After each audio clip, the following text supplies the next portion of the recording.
ภิกษุสงฆ์ทั้งหลายทุกรูปขอเจริญพร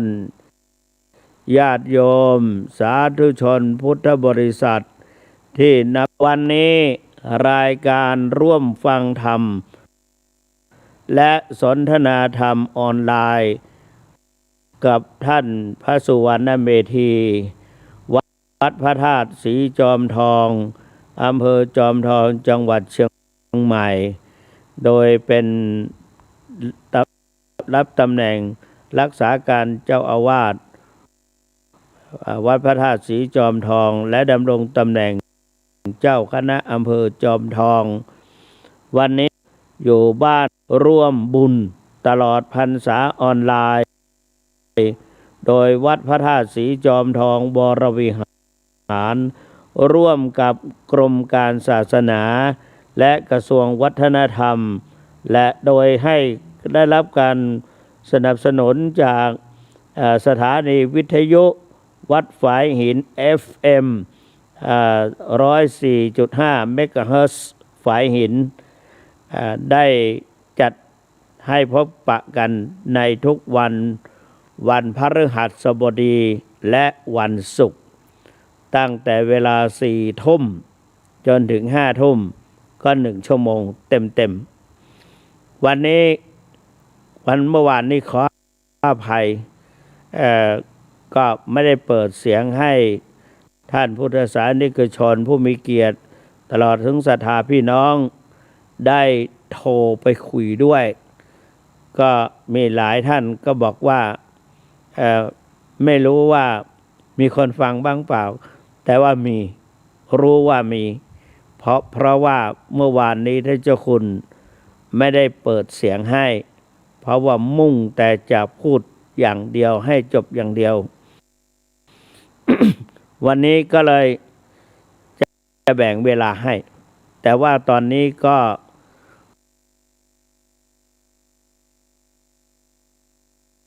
ว่าเราจะได้ฟังธรรมะเพราะว่าผู้ฟังย่อมได้รับสิ่งที่ไม่เคยฟัง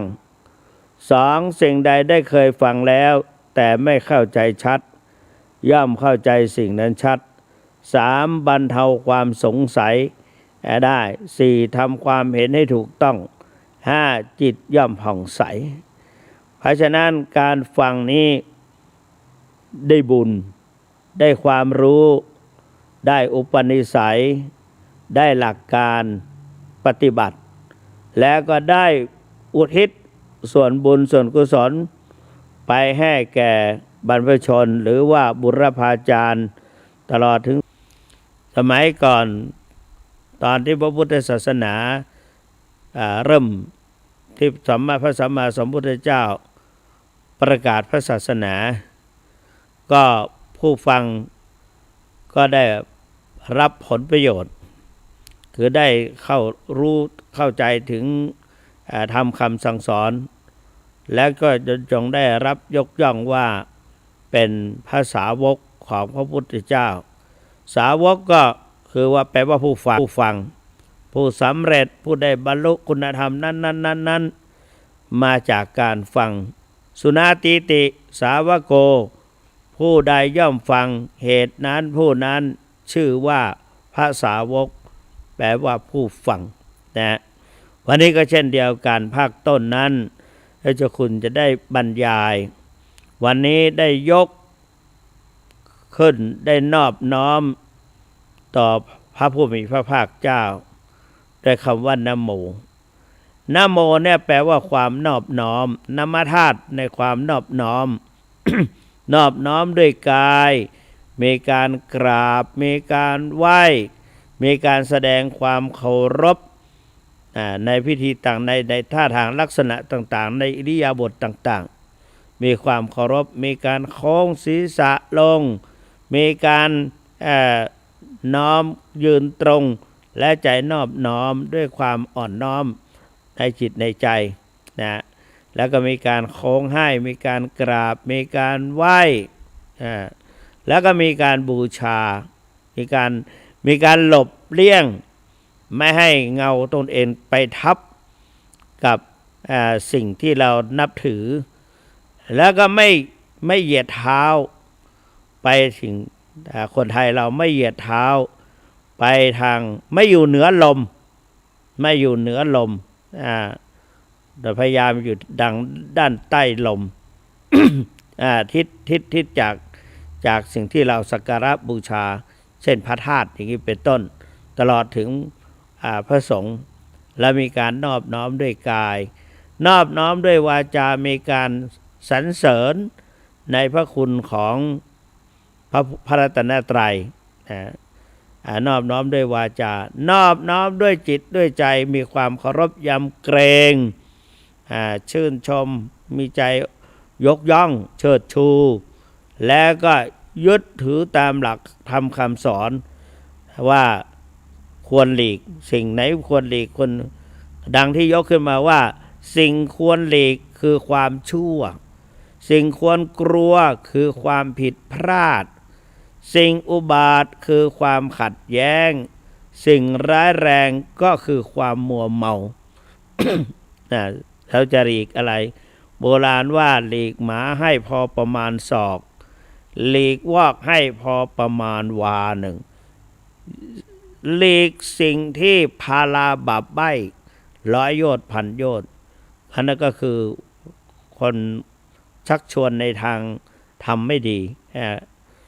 ก็ดังนั้นในวันนี้ก่อนอื่นนั่นคำบูชายกย่องนอบน้อมก็คือนะโมว่านะโม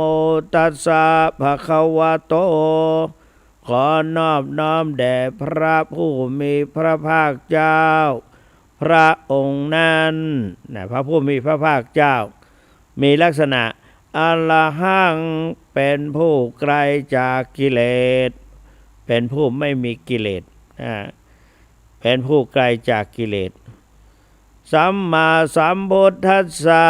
ตรัสรู้ชอบได้โดยพระองค์เองนะโมความนอบน้อมว่าแล้วความเคารพแต่ใครเป็นผู้กล่าวก่อน ใครเป็นผู้กล่าวตามประวัติก็คือเท้าทั้งห้ามากล่าวนะโมสาตาคิริยโขเท้าสาตาคิริยักษ์เป็นผู้กล่าวคำว่านะโมนะโมนะโมตัสสะตัสสะนี่ก็มีอีกตัสสะอสุรินทราหูอสุรินทโกเท้าอสุรินทราหูกล่าวคำว่าตัสสะตัสสะ สำหรับเท้าสาตาคิริเท้าอสุรินทราหูเนี่ยมีประวัติมีนิทานประกอบก็เท้าสาตาคิริยักษ์นี่เท้าอสุรินทราหูเนี่ยอยู่บนสวงสวรรค์แต่ก็ไม่แน่ชัดว่าสวรรค์ชั้นไหนขณะที่เราเทพเทวาไปไหว้ไปเป็นกลุ่มไปเป็นคณะไปคนเดียวไปองค์เดียวตนเดียวบ้างเทวดานี่เขาเรียกว่าตนผีนี่ก็เรียกว่าตน สัตว์นรกก็เรียกว่าตนนะเนี่ยถ้าสัตว์ทั่วไปเรียกว่าตัวนะแต่ว่าเทวดาลูกขัดเทวดาเรียกว่าตนผีก็ว่าตนนะที่บางทีคนเหนือไปดึงอภะไปเป็นตนเขานิมนต์พระเจ้ากี่ตนอ้าวยักษ์ก็เรียกว่าตนยักษ์ก็ว่าตนเหมือนกันยักษ์3 ตนมากินคนในเมืองเงี้ยสมมติอย่างงี้เขาเรียกว่ายักษ์ เพราะนั้นพระนี่เป็นรูปเป็นองค์เป็นรูปนะเป็นรูปพระสงฆ์เท่านั้นรูปเป็นองค์นี้เป็นพระพุทธรูปเป็นองค์เป็นพระพุทธรูปแต่เราก็เอามาเรียกรวมกันสรุปแล้วก็คือเท้าอสุรินทราหูเนี่ยพอทราบเหล่าเทพเทวาไปนอบน้อมไปไหว้พระสัมมาสัมพุทธเจ้าห้างก็งงหลักไปก็เป็นแถวก็สงสัยก็เลยถามเหล่าเทพเทวาว่าเหล่าเทพเทวาท่านทั้งหลายจะไปที่ไหนกันเนี่ย ก็บอกว่าจะไปไหว้พระสัมมาสัมพุทธเจ้าพุทธสัมมาสัมพุทธเจ้าเป็นใครเป็นมนุษย์ก็เอะใจก็มนุษย์ก็ล้วนแล้วแต่บูชาเหล่าเทพเทวาทำไมจะต้องเทพเทวาจะต้องลดตัวไปไหว้คนมนุษย์ ซึ่งนับถือเราอยู่เขานอบน้อมต่อเราไม่ใช่เรานอบน้อมต่อเขาแต่ละกลุ่มแต่ละคณะก็บอกอย่างนั้นท้าวอสุรินทราหูก็เลยไปว่ามนุษย์คนนี้มันจะใหญ่ขนาดไหนพระสัมมาสัมพุทธเจ้าส่วนหนึ่งก็ต้อนรับเหล่าเทพเทวาอีกส่วนหนึ่งพระองค์ก็ทรงรู้นี่มีปุเพนิวาสานุสติญาณหรือว่าปราจิตวิชานังรู้ความคิดของบุคคลอื่น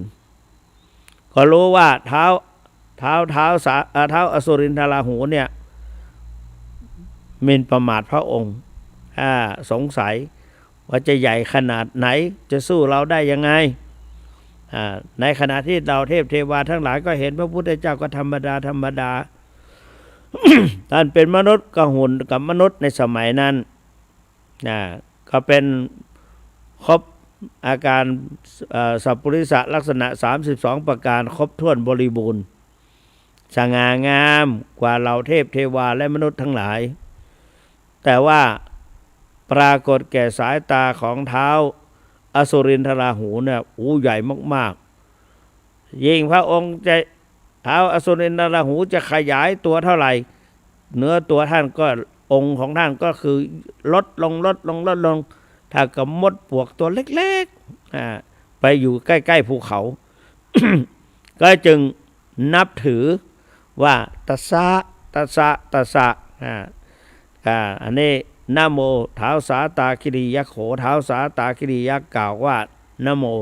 ตัสสะอสุรินทโกท้าวสุรินทตัสสะภควโต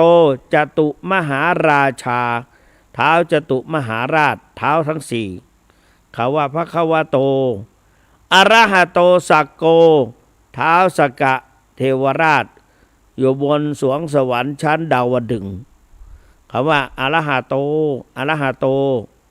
สัมมาสัมพุทธัสสะมหาพรหมาท้าวมหาพรหมเป็นผู้กล่าวคำว่าสัมมาสัมพุทธัสสะเอามาต่อกันก็คือนะโมตัสสะภะคะวะโตอะระหะโตสัมมาสัมพุทธัสสะ แต่เราทางเหนือเราว่านะโมตัสสะภะคะวะโตอะระหะโตสัมมาสัมพุทธัสสะนะโมตัสสะภะคะวะโตอะระหะโตสัมมาสัมพุทธัสสะพระสงฆ์ในสากลนิยมก็นะโมตัสสะภะคะวะโตอะระหะโตสัมมาสัมพุทธัสสะนะโมก็คือความนอบน้อมตัสสะนั่นแด่พระผู้มีพระภาคพระเจ้าพระองค์นั้นอะระหะโตเป็นผู้ไกลจากกิเลสกิเลสคืออะไรกิเลสคืออะไรกิเลสคือสิ่งที่ทำให้จิตใจเศร้าหมองทำให้จิตใจเศร้าหมองตัวกิเลสนั้นเป็นอะไรคือราคะโทสะโมหะหรือความโลภความโกรธความหลงหรือเรียกว่าไฟสามกองราคะคิไฟคือราคะโทสักคิไฟคือโทสะโมหะคิไฟคือโมหะนี่อันนี้เป็นไฟบุรพาจารย์ทั้งหลายท่านกล่าวว่าเป็นไฟที่ไหม้ได้ทั้งในน้ำและบนบกไหม้ทั้งขณะที่ในที่นอนไม่มีเปลวไม่มีควันแต่ว่าร้อนแรงเหลือเกินสามารถทำให้สัตว์โลกต้องเวียนว่ายตายเกิดในวัฏสงสารไม่รู้จักจบจักสิ้นแล้วก็กิเลสนี่เป็นสัญชาติแห่งความคิดที่ต่ำทรามที่ฝังอยู่ในจิต ฝังอยู่ในจิตความคิดต่ำทรามสัญชาติแห่งความคิดที่ต่ำทรามที่ฝังอยู่ในจิตใจของเราข้อที่สี่ก็กิเลสก็เป็นสิ่งที่ทำให้ คนต้องตัดสินใจทำผิดพูดผิดคิดผิดก็อย่างหลายๆกิเลสเนี่ยบางทีบีบคอลูกหลานตนเองให้ตายบางทีขออภัยเถอะพ่อกระทำชำเราต่อลูกตัวเล็กๆทำได้แล้วก็ฆ่าทิ้งเสียเนี่ยมันก็มีแม่ตัดสินใจเอาลูกไปโยนลงโยนลงไหนก็แล้วแต่ให้ตายก็คือกิเลสกิเลสคือทำให้ตัดสินใจทำผิดคิดผิดพูดผิดทำผิดอันนี้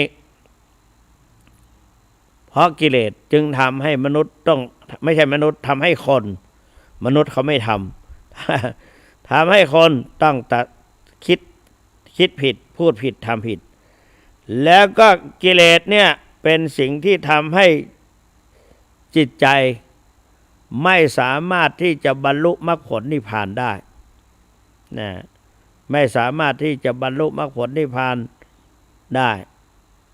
เพราะก็ตัวกิเลสเป็นสิ่งที่ทำให้แล้วก็ประการที่6กิเลสก็เป็นเชื้อสายสืบโลกคือเป็นรากเหง้าแห่งสังสารวัฏท่านว่าอย่างนั้นและกิเลสข้อ7เป็นข้อสุดท้ายเป็นสิ่งที่ทำให้จิตต้องเวียนว่ายตายเกิดสังสารวัฏไม่มีที่สุดอย่างบอกข้างต้นแล้วว่ากิเลสก็คือราคะโทสะโมหะแต่ผู้ที่ไม่มีกิเลสนั้น มีจิตใจบริสุทธิ์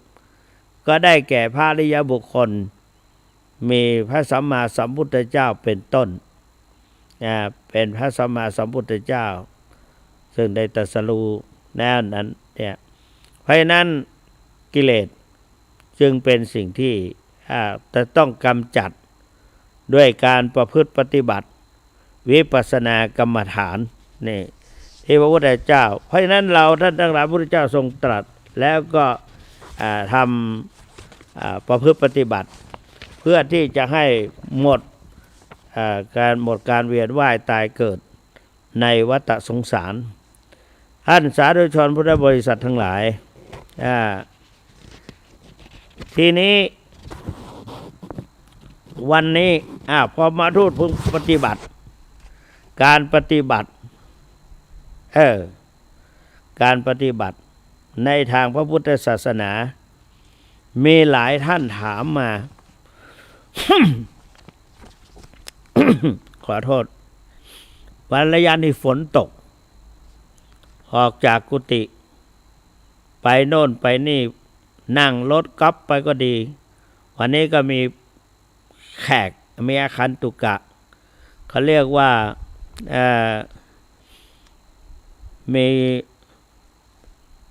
สมาคมหรืออะไรเนี่ยเกี่ยวกับคนพิการตาบ้างหูบ้างแข้งขาบ้างก็ได้มาเยี่ยมวัดพระธาตุศรีจอมทองวรวิหารก็มาต้อนรับและก็มาให้สัมภาษณ์มาอำนวยอวยชัยให้ท่านเหล่านั้นเพราะคนพิการนี้ก็ท่านก็ถือว่าเป็นได้รับวิบากหรือผลแห่งในอดีตชาติที่ทำมา หรือประสบให้ร่างกายบกพร่องเราทั้งหลายมีร่างกายไม่บกพร่องก็นับว่าเป็นบุญที่เราได้มาแต่ว่าเราก็ไม่ควรไปดูถูกดูแคลนแล้วก็จงให้ความเมตตายิ่งท่านมาวัดเรามาเพื่อไหว้พระทักษิณโมลีธาตุมานมัสการมากราบมาไหว้ในฐานะที่เป็นรักษาการเจ้าอาวาสเขามาด้วยกันเป็นจำนวนมากเกือบ30เนี่ยก็มากันคือท่านนายกเทศมนตรีตำบลจอมทองเป็นผู้ให้การต้อนรับและอุปถัมภ์ด้วยอาหารข้าวน้ำโภชนาหาร แล้วก็อยากจะพบกับรักษาการเจ้าอาวาสท่านเรียกว่าอยากพบกับเจ้าอาวาสแต่ก็เลยบอกว่าอาตมายังไม่ได้เป็นเจ้าอาวาสเป็นเพียงรักษาการเจ้าอาวาสแต่ว่าขอต้อนรับทั้งเจ้าอาวาสและก็ทั้งเจ้าคณะอำเภอจอมทองก็ขอต้อนรับด้วยว่างั้นก็สร้างความเป็นกันเองปีติยินดีให้เกิดขึ้น แก่ท่านเหล่านั้นเป็นอย่างยิ่งท่านก็พูดไปพูดมาท่านก็พูดถึงเรื่องการปฏิบัติวิปัสสนากรรมฐานเพราะว่าเราบอกว่าสำนักนี้วัดพระธาตุศรีจอมทองวรวิหารนอกจากจะมีพระทักขิณโมลีธาตุสถิตเสถียรอยู่ที่นี่แล้วก็ยังมีพระพุทธรูปหลวงพ่อเพชรเป็นพระคู่บ้านคู่เมืองสมัยแต่ก่อนก็เลยเล่าให้เขาฟังความเป็นมาทั้งพระทักขิณโมลีธาตุและหลวงพ่อเพชรให้ฟังก็นับว่าได้ความรู้ประสบการณ์ใหม่ๆของเขาแต่ในขณะที่ไปมานั้นบางครั้งก็ฝนก็ปรอยฟังเสียงอาตมาก็รู้เมื่อคืนที่ไปเทศมาก็กรำฝนมาเช่นเดียวกันนะกรำฝนไปกรำฝนมาตื่นเช้าก็กรำฝนอีกก็เลยทำให้ดูเหมือนว่าจะเป็นหวัดนะเป็นหวัดเสียงแหบแห้งไปพอที่มาพูดถึงเรื่องมีคนถามเพราะว่าอยู่ในสำนักปฏิบัติวิปัสสนากรรมฐานเมื่อวานนี้วันศุกร์นั้นไปวัดปากน้ำภาษีเจริญดังที่ได้พูดให้ฟังแล้วก็ในฐานะอยู่สำนักเป็นสำนักปฏิบัติธรรมแห่งที่หนึ่งของจังหวัดเชียงใหม่และก็เป็นผู้รักษาการเจ้าอาวาสเขาก็เลยถามว่าปฏิบัติธรรมอย่างไรจึงจะเรียกว่าสูงสุดในทางพระพุทธศาสนาเราก็ไม่ได้ตอบเองหรอกก็มีหนังสือถามตอบวิปัสสนากรรมฐานในแนวสติปัฏฐาน4 ก็พอจะจำได้ก็เลยพูดให้ฟังว่าการปฏิบัติวิปัสสนากรรมฐานแนวสติปัฏฐานเป็นหนทางปฏิบัติหรือเป็นทางปฏิบัติธรรมที่สูงสุดในทางพระพุทธศาสนาเพราะเป็นธรรมที่ขนรื้อสัตว์โลกออกจากวัฏสงสารนะในข้อหนึ่งเขาบอกว่ากฎธรรมชาติอันลี้ลับที่พระสัมมาสัมพุทธเจ้าทรงค้นพบนั้นคืออะไรมีความสำคัญอย่างไรหนังสือแนวตอบถามตอบวิปัสสนากรรมฐานเนี่ยในคำตอบก็คือว่ากฎธรรมชาติอันลี้ลับที่พระสัมมาสัมพุทธเจ้าทรงค้นพบนั่นก็คือวิปัสสนา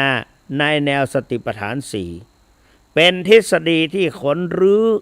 สัตว์โลกออกจากวัฏสงสารนี่คำว่านั้นก็เลยนั้นมาตอบพระพุทธเจ้าตรัสว่าเป็นสิ่งที่หาเสมอไม่ได้ไว้อยู่4ประการนะก็ในข้อถามว่าปฏิบัติอย่างไรก็ว่าพระพุทธเจ้ามีอีกตอนหนึ่งที่ตอบไปแล้วก็คือกฎธรรมชาติอันลี้ลับก็ได้วิปัสสนาแนวสติปัฏฐาน4เพราะเป็นทฤษฎีที่ขนรื้อสัตว์โลกออกจากวัฏสงสาร ทีนี้ถามว่าพระพุทธเจ้าตรัส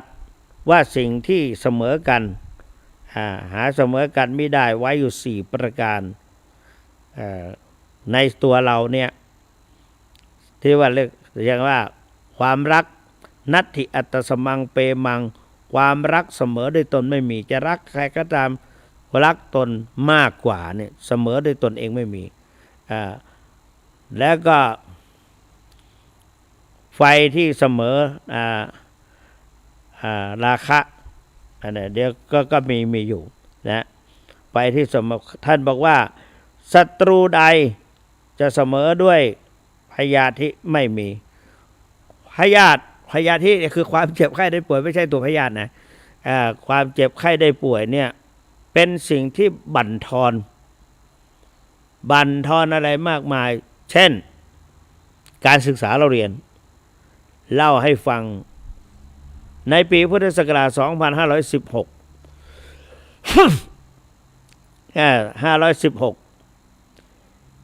ได้เมื่อ 515 นั้นไปศึกษาบาลีอยู่ที่วัดพระธาตุหริพุนชัยพอย้ายมาอยู่วัดพระพุทธบาทตักผ้าเจ้าสำนักเรียนก็คือครูบาวัดพระพุทธบาทตักผ้าครูบาผมมาได้มอบหมายให้พระอาจารย์มหาเมธาวีประโยคปท8สอนไวยากรณ์เก่งมากสามารถทำให้คนเรียนบาลีนั่นน่ะปีเดียวสามารถสอบประโยค2ได้ตามปกติจะต้องเรียนไวยากรณ์1 ปีแต่ท่านหลวงพ่อมหาเมธาสอนปีเดียวไวยากรณ์จบคือสอนไวยากรณ์ไปด้วยแล้วก็แปลหนังสือไปด้วยท่านเก่งมากสามารถให้ได้จบประโยค2ได้ในปีเดียวรู้ว่าสามเณรแสวงเคยเรียนบาลีมาจากวัดพระพุทธบาทตากผ้ามาก่อน ก็เรียกไปทบทวนหลักไวยากรณ์แล้วก็เลยท่องให้ฟังอย่างไวว่าวัจเจปาปาเดสังนานามาสานาแบบเป็นสามคือนามนามหนึ่งกุณนามหนึ่งสัพพนามหนึ่งนามที่เป็นชื่อของคนสัตว์ที่สิ่งก็เป็นนามนาแบบเป็นสองคือสัตว์ละนามหนึ่งสัตว์ละนามที่ทั่วไปแก่คนสัตว์ที่อื่นได้เหมือนคำว่ามนุษย์เล่าอย่างนี้ไปจนจบ3 ลิงท่านบอกว่าอย่างนี้ สามารถสอบปีเดียวได้ดีอกดีใจในขณะคนเราทั้งหลายวาสนาไม่ถึงบุญกุศลไม่ส่งมีศัตรูตามตนติดตามไปก็อยู่ดีๆก็ปวดที่จริงเขาก็มาบวชเป็นมานานแล้วแต่ว่าหมอก็ขยันขยอบอกว่าในไตนั้นมีนิ่วอยู่3 เม็ดให้ผ่าตัดเราก็จะเรียนเอาประโยค2 ปีนี้หมอก็มาขู่ว่าถ้าไม่ผ่าตัดไม่ต้องมาแล้วไม่รักษาแล้วขู่ตามปกติหมอจะไม่ขู่วันนั้นหมอขู่เพราะรักษามาตั้งแต่พ.ศ. 514รักษามา515เราไปเรียนอยู่ที่พระธาตุหริพุนชัย516 514ก็สวนครั้งหนึ่งใช้สายหมอใช้สายเล็กๆเอาลงไปท่อปัสสาวะทะลุที่ไตทั้ง2 ข้างเกือบไม่ดีเจ็บเอามากๆจะปวดร้าวจนอยากจะมรณภาพตอนนั้นแหละ แล้วก็ดึงออกก็นิ้วก็ไม่ยอมออกแต่นั้นก็พอ515ก็ไปเรียนหนังสือก็ไปโรงพยาบาลตลอดพอถึง516เนี่ยจะเข้าพรรษาเนี่ยเราก็เร่งตั้งใจบอกกับโยมพ่อโยมแม่ว่าจะต้องได้สำเร็จแน่ปีนี้จะต้องประโยค2ให้ได้แต่หมอก็มายื่นคำขาดว่าถ้าไม่ผ่าตัดไม่ต้องมาโรงพยาบาลก็เลยผ่าตัดหมอบอกว่า4 วันเท่านั้นแหละเน้นแสวงก็สามารถออกจากโรงพยาบาลได้ตัดไหมได้4 วันจริงตัดไหมจริงแต่ว่าพอออกจากโรงพยาบาลเนี่ยสมัยก่อนหนทางไม่ดีนั่ง3 ล้อไปแผลฉีกกลับไปนอนอีก1 เดือนโอกาสที่จะเรียนประโยค1 ไวยากรณ์ให้จบให้ทันกับเขาให้เก่งกว่าเขาเพราะเราท่องไว้ก่อนแล้วก็กลับกลายไปป่วยเสียก็เลยไม่ได้ไปเรียนจนผอมกระรุงริงเหมือนกับกิ้งก่าที่เขาถูกขังไว้หนังห่อหุ้มกระดูกกรุงกิง ก็นี่แหละศัตรูก็คือความเจ็บไข้โลคาพยาธิโลคาพาธเบียดเบียนเลยหมดโอกาสพระพุทธเจ้าจึงบอกว่าไม่มีศัตรูใดที่จะเสมอด้วยโรคภัยไข้เจ็บนะอันนี้ก็คือไม่มีรักใดที่จะเสมอด้วยรักตนนัตถิอัตตสมังเปมังความรักเสมอด้วยตนไม่มี เพราะนั้นเราจะรักใครก็รักเรามากกว่ารักตัวเองมากกว่านะครับแล้วก็ไม่มีแรงใดจะเสมอด้วยแรงกรรมกรรมนี้ก็มีเหมือนกันมนุษย์เราเป็นไปตามกรรมพระพุทธเจ้าตรัสว่ากรรมุนาวัตติโลโกสัตว์โลกย่อมเป็นไปตามกรรมบางทีอย่างคนเราไปกำลังเจริญรุ่งเรืองอยู่ดีๆก็มีอันเป็นไปตามกรรมส่งผลให้เป็นอย่างนี้และกับการเวียนว่ายตายเกิดในวัฏสงสารก็ไปด้วยอำนาจแห่งกรรมมุนาวัตติโลโกสัตว์โลกย่อมเป็นไปตามกรรมทีนี้ก็ไม่มีความรู้อันใดนะความรู้อันใดไม่เสมอด้วยความรู้หาสู้ความรู้วิปัสสนาปัญญาวิปัสสนาถ้าใครรู้วิปัสสนาก็สามารถปฏิบัติได้ถูกต้องสามารถยกตนออกจากโอคะวัฏสงสารไม่ต้องเวียนว่ายตายเกิดนะในวัฏสงสารอันนั้นพระพุทธเจ้าจึงนำเอาวิปัสสนาแนวสติปัฏฐาน4นะวิปัสสนากรรมฐานกรรมฐานมี2คือสมถกรรมฐานและวิปัสสนากรรมฐานสมถกรรมฐานเป็นกรรมฐานเป็นอุบายทำให้สงบใจเป็นเครื่องทำให้สงบใจถ้าสมถกรรมฐานส่วนวิปัสสนากรรมฐานเป็นธรรมกรรมฐานให้เกิดปัญญารู้แจ้งเห็นจริงตามความเป็นจริงยถาภูตังตามความเป็นจริงนะคือสามารถรู้คือตรัสรู้มรรคผลนิพพานนั่นแหละนะ เพราะนั้นวิปัสสนาเป็นทางสายเอกเป็นทางสายเอกดังนั้นเราจะมักจะได้ยินหลวงพ่อทองว่าเอกยโนอายังภิกขเวมัคโคสัตตานังวิสุทธิยาโสกปริเทวานังสมัตติกมายะทุกขโทมนัสสานังอัฏฐังขมายะยายสะอธิขมายะนิพพานัสสะสสิกิยายะยะทิทังจัตตาโลสติปัฏฐานาสังวัตตันติ บอกว่าเอกยโนอายังภิกขเวอายังมัคคภิกขเวเพราะว่าดูก่อนภิกษุทั้งหลายนะวิปัสสนาแนวสติปัฏฐาน4คือหนทางสายเอกหนทางสายเอกหนทางสายเดียวสายตรงสายเอกสังวัตตันติย่อมเป็นไปสตานังวิสุทธิยาเพื่อความบริสุทธิ์หมดจดแห่งจิตใจหลวงพ่อทองพูดเสมอว่าถ้าเรากำหนดปัจจุบันได้กิเลสในมรรคญาณคือราคะโทสะโมหะจะเหือดแห้งหายไปจากจิตจากใจ เพราะนั้นเราปฏิบัติธรรมก็เมื่อจิตใจเราไม่มีราคะ ไม่มีโทสะไม่มีโมหะก็เป็นจิตใจที่บริสุทธิ์โสกปริเทวานังสมัตติกมายะกำจัดความเศร้าโศกเสียใจพิไรรำพันตราบใดที่เรายังไม่ได้บรรลุมรรคผลนิพพานตราบนั้นเราก็จะต้องเวียนว่ายตายเกิดในวัฏสงสารต้องร้องห่มร้องไห้เศร้าโศกเสียใจพิไรรำพันอันเกิดจากความรักพัดภาคจากของรักของชอบใจปรารถนาแล้วก็ประสบสิ่งที่ไม่เป็นที่รักที่พอใจความทุกข์เกิดขึ้นนอกจากนั้นก็คือปรารถนาสิ่งใดไม่ได้สิ่งนั้นก็เป็นทุกข์นี่ต้องร้องห่มร้องไห้แล้วก็พัดภาคจากกันก็ร้องห่มหน่อยได้รับกรรมก็ร้อง ทุกขโทมนัสสานังอัตถังขมยะกำจัดความทุกข์กายทุกข์ใจพอเข้าใจแล้วทุกข์กายทุกข์ใจความทุกข์กายเมื่อใจรับเอาวิกฤตเป็นโอกาสเอาสิ่งที่ผิดพลาดมาเป็นอุปกรณ์สิ่งใดที่เกิดขึ้นในร่างกายเราก็มากำหนดพิจารณาเอาอาพาธความเจ็บไข้ได้ป่วยมาพิจารณา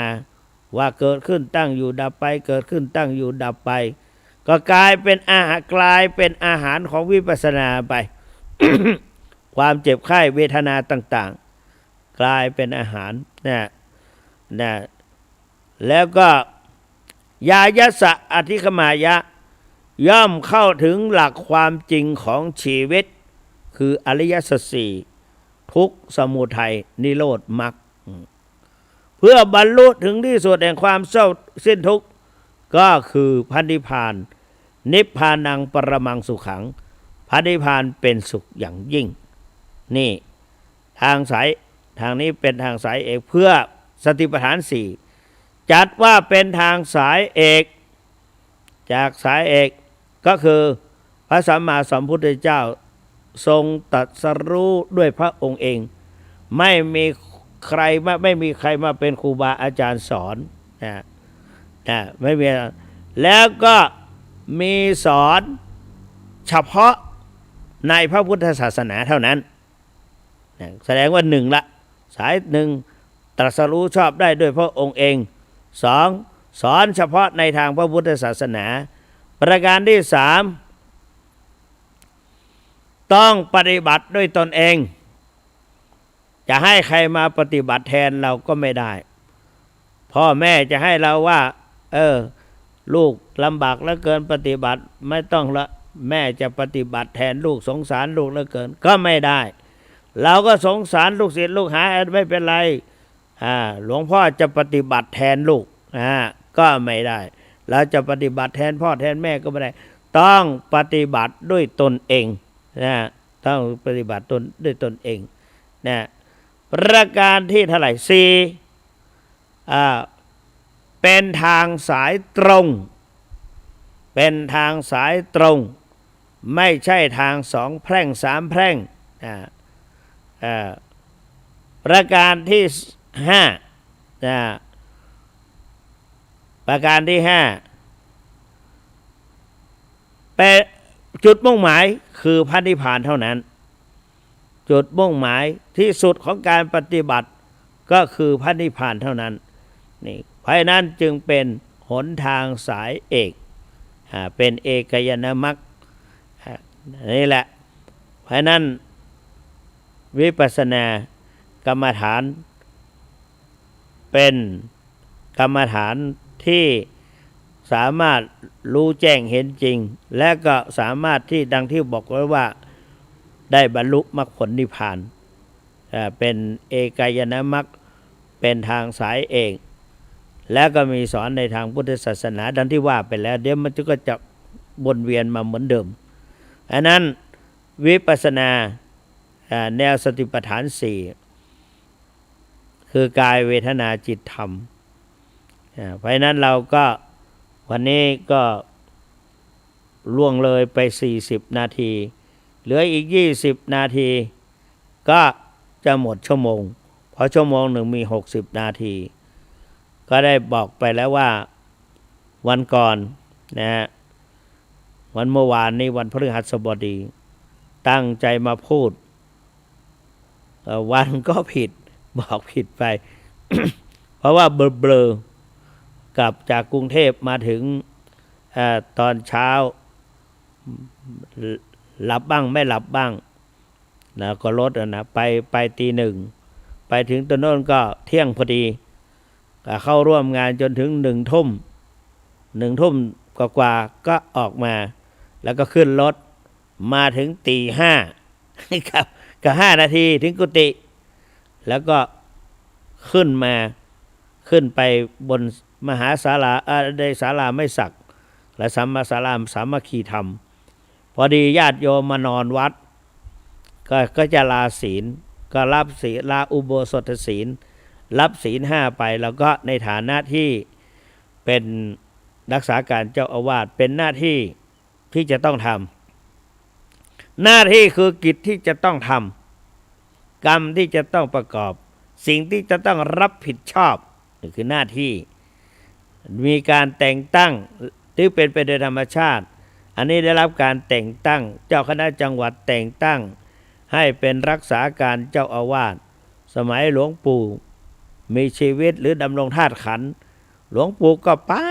มาประจำขึ้นไปเป็นประจำหลวงปู่เหล่านี้ท่านสาธุชนทั้งหลายท่านทำหน้าที่ในฐานะฐานแห่งความรับผิดชอบฐานแห่งความรับผิดชอบนี้มี6ข้อ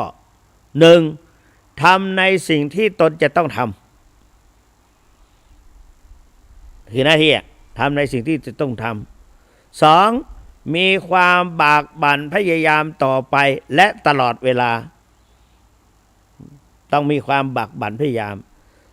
3. ทำให้ดีที่สุดเสมอ 4. ควบคุมตนเองให้ได้คือมีระเบียบวินัย 5. คิดก่อนพูดหรือก่อนทำโดยคิดถึงผลที่จะตามมาและ 6. มีความรับผิดชอบในสิ่งที่ตนทำและคำที่ตนพูดไว้นี่อันนี้ฐานแห่งความรับผิดชอบนะเพราะนั้นถ้าเราหลวงปู่นี่รับผิดชอบดีมากนะโดยเฉพาะเกี่ยวกับเรื่องกรรมฐานภาวนาท่านไม่เคยขาดตกบกพร่องเวลานัดพบกันจะทำพิธีสังฆกรรมบรรพชาอุปสมบท 5:00 นกว่าจะได้ทำพิธีกรรมสังฆกรรม 6:30 นนั่นเราอุตส่าห์ตื่นตั้งแต่นี่ก็ไปนั่งรอไปก็ท่านก็บอกว่าทำวัดก่อนทำวัดแล้วก็เดินจงกรมก่อนแล้วก็นั่งภาวนาก่อนต้องทำหน้าที่อันนั้นให้เรียบร้อยสรุปแล้วก็ทำกิจวัตรสวดมนต์ภาวนาการสวดมนต์ภาวนาก็ดีนะ 1. ถูกต้องแม่นยำช่ำชองคล่องปาก 2. ขจัดเสนียดจันไรภัยพิบัติตลอดถึงพูดผีปีศาจ 3. อะไร เทพบุตรรักษาเทวดาคุ้มครองแล้วก็ 3. เป็นที่รักของคนและเทวดาทั้งหลาย 4. เทพบุตรรักษาเทวดาคุ้มครอง 5. เป็นที่ยำเกรงของศัตรูหมู่มารร้าย 6. เกิดตบะตบะมีความเพียรพยายามเครื่องเผาผลาญกิเลสตบะอย่างแบบชาวโลกก็มีอานุภาพเป็นที่นั่นแหละยำเกรงนั่นแหละเกิดเป็นที่ยำเกรงมีตบะอยู่ในตัวใครก็ไม่กล้าจะมาตอแยนะเป็นคล้ายๆกับเป็นที่ยำเกรงของศัตรูหมู่มารร้ายแล้วก็มีตบะแล้วก็มีเดชะตบะเดชะเวลาไปก็มักจะได้รับอาราธนาไปเจริญพระพุทธมนต์เสกน้ำมนต์สวดมนต์อะไรต่างๆขจัดปัดเป่าอะไรต่างๆไปสวดถอนสวดอะไรก็ดีไปซะหมดนะหรือว่าขึ้นบ้านใหม่ก็นิมนต์พระไปนอนหรือไปเจริญพุทธมนต์ไปขบไปฉันไปอะไรต่างๆก็ทำให้สถานที่นั้นเบาบางที่มีอยู่ดีๆก็เหมือนกับมีคนเดินไปเดินมาในขณะที่นี่กลางค่ำกลางคืนเวลานอนก็เหมือนมีคนเดินเข้ามาหาญาติโยมเจอบ้างเปล่าเจ้าคุณเจอบ่อยขณะที่นอนนั่นน่ะรู้สึกว่ามีคนเดินผ่านไปอ้าวแล้วกันไปสวดมนต์ซะหน่อยวันนี้ก็นอนสวดเอาก็ได้เพราะเราสวดได้อยู่แล้วนอนสวดมนต์โบราณว่านอนไม่หลับให้สวดยันทุนยันนุนในเมตังอวามังคลัญจโยจามนาโปสกุณาสัสสะโตปะปะกะโหตุสุปินังอากันตังพุทธานุภาเวนะเวนะสัมเมนตุยันทุนในเมตังอวามังคลัญจโยจามนาโปสกุณาสัสสะโต ปาปะคาโหโดโสเปนังอากันตังธรรมานุภาเวนะวินาสัมเมนตุยันตุนิมิตังอวามังกลัญจโยจามนาโปเนี่ย บางทีก็กรณีเมตสูตรอย่างที่บอกว่ากำจัดขจัดปัดเป่าเสน่ห์จันไรภัยพิบัติตลอดถึงพูดผีปีศาจนี่ก็คือพระพุทธเจ้าให้พระอานนท์บอกกรณียเมตสูตรแก่ภิกษุคณะหนึ่งที่ถูกเหล่าลุกขเทวดาและภูมิเทวดาเบียดเบียนพอเข้ามาแล้วได้รับกรณียเมตสูตรก็ไปท่องเกิดเป็นที่รักของเทวดาและมนุษย์ทั้งหลายเทพบุตรก็รักษาเทวดาคุ้มครองปรากฏว่าเนรมิตตนเองให้เป็นชาวบ้านถือกระเช้าเข้าป่าได้พลาผลไม้มาถวายแก่พระภิกษุสงฆ์ได้ขบได้ฉันเทวดาเหล่านั้นเกิดภิกษุเหล่านั้นก็รู้ว่าไม่ใช่คนแถวนี้ไม่มีบ้านคนแต่กลับว่ามีคนทั้งหลายนำเอากระเช้าผลไม้ทั้งนั้นมาถวายถ้าเป็นคนก็มีข้าวปลาอาหารแต่นี่เทวดาไม่สามารถจะทำอาหารได้ก็นำเอาพลาผลไม้ มาถวายพระสงฆ์ก็ขบฉันพลาผลไม้แล้วก็ตั้งใจประพฤติปฏิบัติธรรมก็คือเป็นกำลังแก่สมาธินั่งสมาธิได้ทนนานและได้กำลังสมาธิติดไวแล้วก็นั่งได้ทนนานจนพระสัมมาสัมพุทธเจ้ารู้วาระจิตของภิกษุเหล่านั้นเปล่งรัศมีไปต้องแล้วก็เหมือนกับไปเทศนาธรรมแก้ข้อสงสัยในจิตใจของท่านแล้วก็ได้บรรลุมรรคผลนิพพานไม่ช้าไม่นานก็ได้ฌานได้อภิญญาสามารถมีอิทธิฤทธิก็เหาะได้ก็ปรากฏว่าเหาะก็ไปที่สำนักพระเชตวันเข้าเฝ้าพระสัมมาสัมพุทธเจ้าที่เหล่านั้นก็เป็นที่ศักดิ์สิทธิ์ไปนะเป็นสถานที่ได้บรรลุมรรคผลนิพพานของพระสงฆ์ต่อไป นะเพราะนั้นในวันนี้ก็จะเปิดโอกาสให้ท่านพุทธศาสนิกชนทั้งหลายได้โทรเข้าไปสนทนากับท่านเจ้าคุณ0817830215 ช้าๆก็ได้เนี่ยเห็นว่าขึ้นที่จอแล้ว0817830215 เปิดไว้แล้วมั้งเปิดไว้นี่นะเปิดไว้แล้วใครจะโทรเข้าไปก็โทรเข้าไปได้เมื่อวานนี่ไม่ได้โทรไม่ได้เปิดให้ไม่ได้เปิดให้วันนี้เปิดให้นะวันนี้เปิดโอกาสให้โทรว่าจะมีคนฟังไหมเพราะว่าเจ้าหน้าที่สำนักงานพระพุทธเจ้าหน้าที่กรมการศาสนาและกระทรวงวัฒนธรรมเขาต้องกำลังฟังอยู่ว่ามีคนสนใจติดตามรับฟังไหมนะ0817830215นะไม่มีก็ไม่เป็นไร ไม่มีก็ไม่เป็นไรการกำหนดโยมโทรเข้าไปได้นะถึงแม้อาตมาจะพูดไปโยมก็โทรเข้าไปได้0817830215โทรเข้าไปแล้วนี่119เจริญพรเจ้านี่โทรจากไหนเจ้าลำปางนั่นแหละคิดว่าลำปางแน่นอนสำเนียงนี่ขอบคุณจันนักเลยที่โทรไปนะรับผังอยู่เนาะเนี่ยดีละบาเป็นสังเนี่ยบ้านเฮารักษาวัฒนธรรมบ้านเฮาไว้วัฒนธรรมด้านภาษาที่สื่อสารกันนะมันอย่างเงี้ยก็ทำให้มีเสน่ห์ประจำหมู่บ้านเฮานะเนาะดีละหน้าวันพัดกับวันศุกร์วันพุธหน้าถ้าจะมีอยู่กับพุธหน้านี่พอกันเนาะถ้ามีวัน เออ2 ทุ่มเกิงมีคนโทรเข้านักขอบคุณจันนักเนอะอ่าเจ้าเจริญพรวางหูกดก่อนเนาะอ่าอ่าเจริญพรฮะเจริญพรเจ้านี่โทรจากไหนฮะใจซ่อนใต้ฮะออนใต้สันกำแพงออนใต้สันกำแพงโอ้ฝนตกก็ฮะเออนะดีใจขอบคุณจ้าหลายเนอ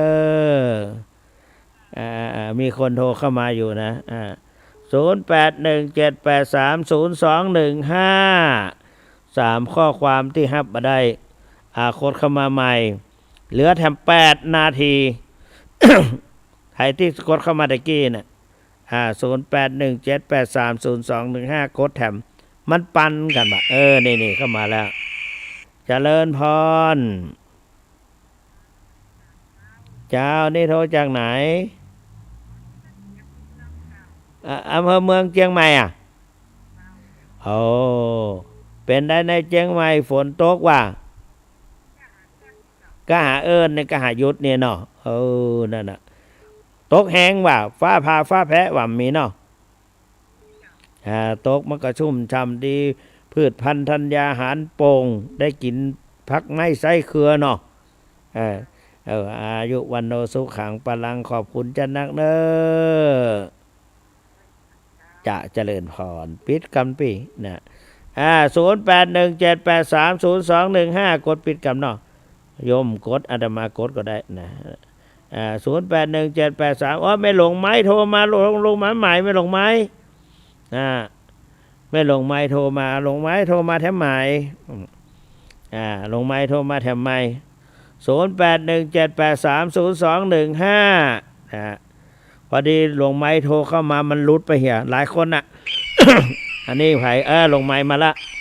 ลงไม้พิจะฮื้อไว้สัตว์แต่เนาะเคืองมันดีพระครูสังฆพานพิชัยเปิ้นตั้งเครื่องดีฮึนะว่าจะมาบ้านเฮา2 เตือน 3 เตือนมันได้วางเลยนั่นนะไม่ลงไม้วางหูไปแล้ว0817830215หลายคนที่เปิ้นโทรเข้ามาเนี่ยเปิ้นยืนยันว่ามีคนฟังอยู่ลงไม้ก็โทรเข้ามาเจริญพร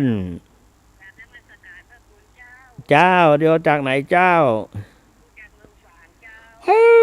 เมืองฝางแล้วไก่แต่ไก่ว่าเสียงมันก็มาถึงเนาะคดเคี้ยวเลี้ยวรถฮะนั่นน่ะอยู่มือไกลก็เหมือนใกล้สมัยนี้โทรศัพท์ด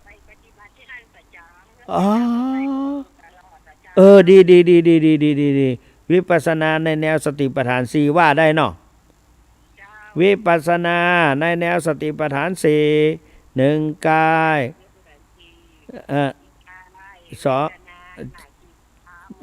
เรียกว่าจ้า2เวทนา3จิต4ธรรมเนาะมันเดินจงกรมนี่เดินกำหนดเท้านั่งกำหนดท้องจ้องดูอาการเคลื่อนไหวใจกำหนดสภาวะธรรมทุกอย่างเนาะขออย่างเดียวจิตเจริญพรขออย่างเดียวจิตใจตั้งมั่นขยันหมั่นเดินเพลิดเพลินกับการกำหนดลดละการสนทนาแผ่เมตตาต่อตนเองและสัตว์โลกนะ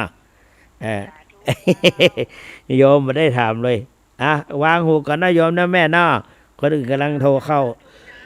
เจริญพร0817830215 0817830215เหลือทำ4 นาทีเพราะว่าการปฏิบัตินี่เราจะรักษาอย่างที่ดีที่สุดคือรักษาจิตให้ดีทำหน้าที่ให้ถูกต้องมีสติไม่บกพร่องความเศร้าหมองจะหมดไปหากรักษาจิตไม่ดีทำหน้าที่ไม่ถูกต้องแถมมีสติบกพร่องความเศร้าหมองก็จะมากมายในขณะนั้นเราเป็นนักปฏิบัติ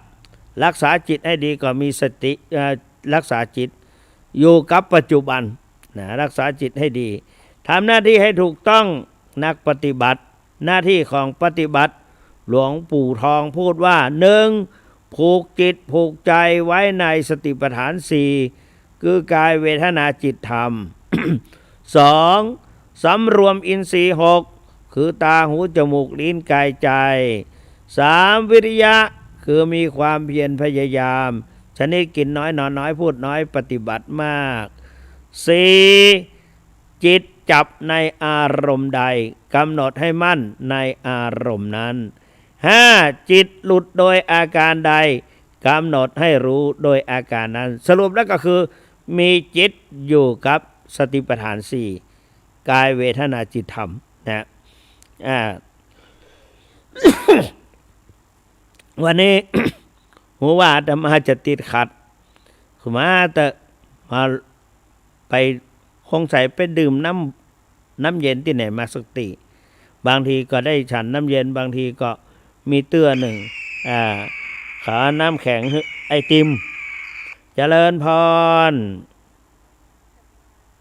จ้านี่เราจากไหนเอ่ยห้วยไซเนื้อแต่ห้วยไซไตห้วยไซไตเนาะมาเดี๋ยวนี้เปิ้นมิ้นอันอ่อยขายแล้วเนาะ มีแล้วเนาะบรรยากาศเก่าๆหายหมดเนาะอันนี้อู่ยองก่ออู่ยองเนาะนั่นน่ะมันมียองวันนั้นไปเทศตีหอดตัวเจ้าเปิ้นมรณภาพมันว่านี่กะมาซื่นเนี่ยว่าเป็นว่าตัวเจ้านะเป็นขมุอ่ะ เขาแต่งตัวเป็นขมุอันนี้ว่านี่แต่งตัวอะไรเนี่ยเป็นเผ่าอะไรขมุครับท่านเจ้าอาวาสเปิ้นเป็นขมุเปิ้นก็เปิ้นมรณภาพไปเปิ้นสั่งไว้ว่าเปิ้นป่วยเหมือนเนาะเป็นมะเร็งเปิ้นก็บอกลูกหลานว่าคนที่ทำพิธีกรรมน่ะสังฆกรรมทำพิธีกรรมเจ้าหน้าที่ฝ่ายจัดนั่นน่ะพิธีกรรมน่ะจัดเนี่ยแต่งตัวไปเขาแต่งตัวชุดอย่างบ่เคยเห็นสักเตื้อไอ้เนาะแล้วก็ควักมือนี่ชุดอย่างชุดขมุชุดขมุเป็นอีกไงเนาะขมุนี่มันเป็นได้แต่งอันใครเป็นขมุอันตุลุงชัยเปิ้นตุลุงพี่ชัยแล้วหรือว่าพระครูวิจิตรธรรมรสวิจิตรนะก็เป็นขมุที่จริงเรื่องขมุนี่เล่านี่เยอะแยะนะ นะนั่นน่ะอันนี้ยองเนาะนี่ยองเนาะมันใจลือเนาะเนาะยองนะยอมถึง100%น่ะนะขอบคุณจะหลายเนอะเจ้าคุณก็ย่องเจ้าคุณอยู่ก็สะเลมสูงนะเป็นคนเป็นลูกประธานเมดานะลูกประธานเมดาก็สะเลมสูงอายุวันโนสุขังอู่ยองแล้วก็เขาก็ไปอยู่จอมต้องเขาก็เอาไปตัวบ้านก็อยู่ในกรุงเทพเขาก็อู่ยองฟังเองนะเจริญพรเนอะหมดเวลาพอดีนะ